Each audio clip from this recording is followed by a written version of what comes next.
In today's video, I'm going to teach you how to upload receipts to Expensify. We'll walk through this process step by step on the web version of Expensify, so you can easily attach your receipts to your expenses and keep everything organized for reporting and reimbursement. First, log into your Expensify account in your browser. Once you're on the main dashboard, look towards the left-hand side of the screen and locate the section labeled Reports. Go ahead and click on Reports. This is where Expensify groups all of your expenses into reports, which can later be submitted to your manager, your accounting team, or exported for your own records. Even though we're just uploading receipts, starting in the reports area helps ensure the receipt ends up in the right place. After you're in the report section, you'll want to move into the detailed list of expenses.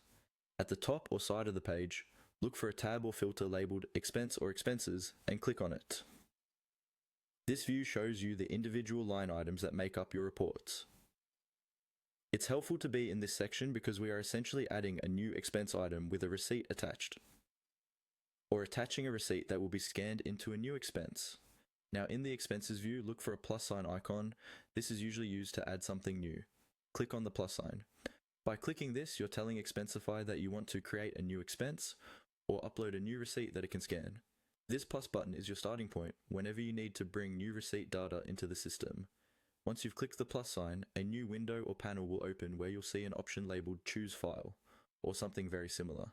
Click on Choose File. This will open your computer's file browser, allowing you to navigate to where your receipt image or PDF is saved. Select the file for the receipt you want to upload, then confirm your selection. After you choose the file, Expensify will begin uploading it. Depending on your settings, Expensify may automatically scan the receipt and pull out details like the date, merchant, and amount.